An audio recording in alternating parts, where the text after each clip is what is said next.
Okay, mawulire ga nnaku omukulembeze w'ekibiina kya National Unity Platform Robert Kyagulanyi Ssentamu Bobi Wine akozesezza omukutu gwe ogwa Facebook okubika taata w'omu ku balwanyi be oba bodyguard we, one of the bodyguards ababadde ne Bobi Wine okumala ebbanga afiiriddwa taata we. Gwe ssebo oba nnyaba ndaba akozesezza omukutu gwa Facebook n'agamba nti kitalo nnyo ekya taata waffe Muzeeyi Nyanzi Musisi George William, muganda wange Mbogo aka General Sensor and the entire family. May God give you comfort and strength in these tough times. Our hearts are with you. Gwatamanyi General Sensor, ladies and gentlemen, y'omu ku bodyguards bendowooza nti Bobi Wine basinga okwesiga era nga musajja we wa ku lusegere nnyo abadde naye kuva nga akyayimba even up to now. Ono y'omu ku abo abantu ababeera naye era ne waba nga alina w'alaze mu ggwanga Uganda era yoyo amuli emabega. Omwami oyo amannya ge ye Mbogo yafiiriddwa taata we era ku mawulire genfuna kigambibwa nti wakuzikibwa ku Monday. According to the information we're getting, yes, taata we yafudde era bakumye olumbe wali eri ekikoni, Makerere ekikoni. Yoyo taata we sometime back Bobi Wine yagenda n'amukyalirako mu maka gaabwe bambi abadde mukosefukosefu naye nga kigambibwa nti Katonda tasobodde kuba ate nga tulekera.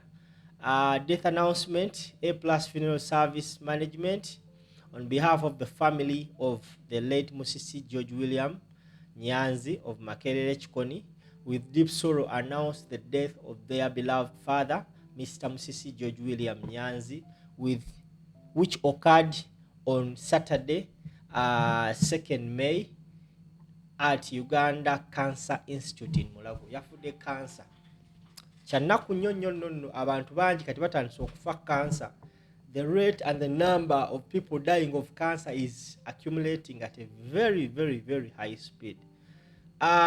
Enteekateeka z'okusiibula taata waffe omugenzi Musisi George William Nyanzi zigenda yimirira bwe ziti.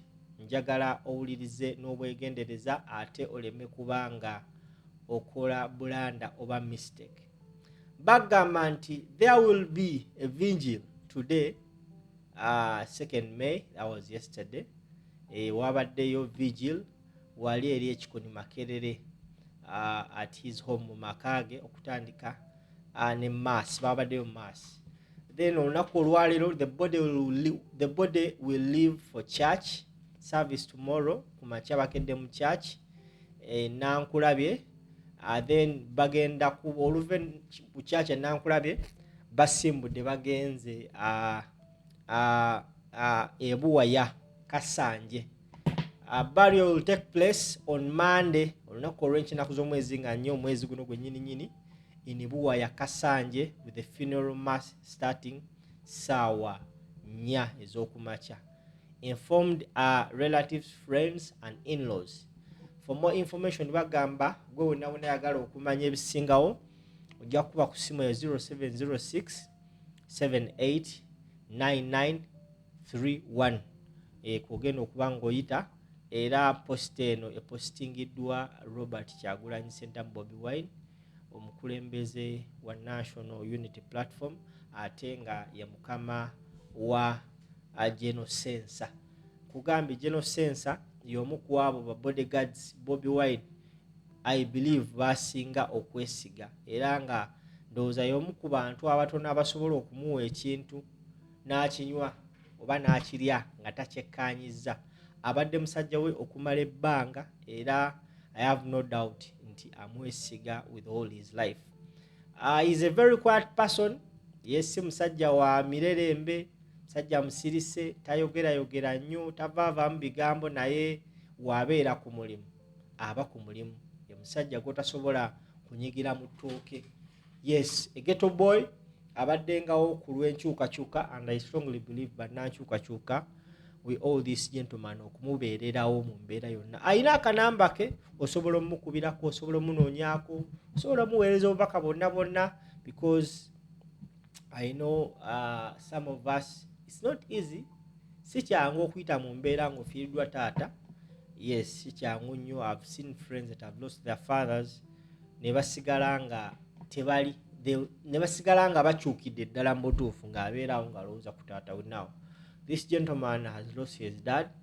Ekimusse afudde cancer, yabadde Mulago Cancer Institute yafiiridde. Era nga bwe twogera bulijjo ebyobulamu bye Uganda oba oliawo newankubadde nga sometimes tugamba Katonda yasalawo, naye ate ne Katonda in most cases ayamba beeyamba, oba teweeyambye ayinza obutasobola kuyamba. So tuba nga tulina health facilities ezitatuukiridde oba ezitatuukaganye na mutindo, we're going to keep on losing our people mu mbeera yeeyo. Now NUP yakaziika mukyala wa Alex Waiswa Mufumbire, era naye yafa cancer. Now tufiiriddwa taata wa General Sensa, bodyguard wa Robert Kyagulanyi Ssentamu Bobi Wine, naye afudde cancer. Okusinziira ku mawulire ge tufuna eyo Cancer Institute, mbu waliwo ekyuma kye baaleeta, simanyi bulungi, saala nnyo okwogera ebintu bye sitalinaako bukakafu, naye mu ge tuwulira waliwo ekyuma kye baaleeta, oba kyekikalirira oba kyekikola ki ekiyamba oba mu chemotherapy, naye tekikola. Nabadde wano eno nga mpulira story ya Gravity Omutujju ng'ayomba ne Bebe Cool amubanja milioni 4. Mu kwogera kwa Gravity yagambye nti Bebe Cool abo bagendako ewa Museveni, buli omu banaamuwa milioni mmeka. Mujjukira ekisawo kutwala bakamilioni mu kavidiyo akasakulatinga nga kamilioni yeetisse ekisawo ekikutiya ky'essente. Now sente y'omusolo etokomokera mu bantu abatono, wabula mufo ky'okukola ebintu ebyandiyambye abantu abangi okubeera nga basobola okusurvivinga obulamu bwabwe. Now kyannaku nnyo nti basobola okugabana ssente n'owulira nti Gravity abanja Bebe Cool milioni 4 ez'okuyimba mu campaign. If only Gravity abanja milioni 4, then n'abalala katugambe abalala waliwo abanja 2, waliwo abanja 5, waliwo abanja 6. Gravity wabanga yayimbira 4 mu campaign, olwo Kamino yayimbira mmeka? Bebe Cool yayimbira mmeka? Eddie Kenzo yayimbira mmeka? Obala abalamu abayimbi aboolubatu nga 8-10 aleka baatwala biliyoni namba ey'essente n'omusobyo. Naye nga amalwaliro waliwo ebyetaaga oba oliawo nga tebiweza na biliyoni, naye nga tebasobola bigula. So yeyo embeera gye tuwangalira mu Uganda, kyannaku nnyo, kitalo nnyo nnyini ddala. Nyongera okujjukiza gwe atulaba, bodyguard wa Robert Kyagulanyi Ssentamu Bobi Wine, oyo gw'olaba ku screen afiiriddwa taata we. Era okusinziira ku nteekateeka z'okuziika, ngenda kuddamu mbayitiremu ku nteekateeka ne program y'okuziika Mr. George William Nyanzi, taata w'omugenzi. Okusinziira ku bateesiteesi, yafudde ennaku z'omwezi nga 2 olunaku olw'ejjo Saturday, wali eri ku Cancer Institute e Mulago. Olunaku lw'ejjo era wabaddeyo Vigil mu maka gaabwe e Makerere Kikoni. Olunaku lwa leero ku makya batutte omulambo ku church e Nankulabye. Then oluvudde awo ne bagenda mu kyalo e Buwaya Kasanje. Then olunaku olw'enkya Monday ennaku z'omwezi nga 4 bagenda kuba okuziika, bagenda kuziika naye bagenda sooka ne mass okusaawa 4, then later on baziike omugenzi.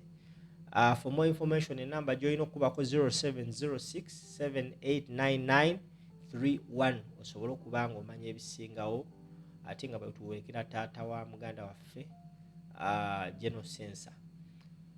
Bassebo ne bannyabo mubeere bulungi.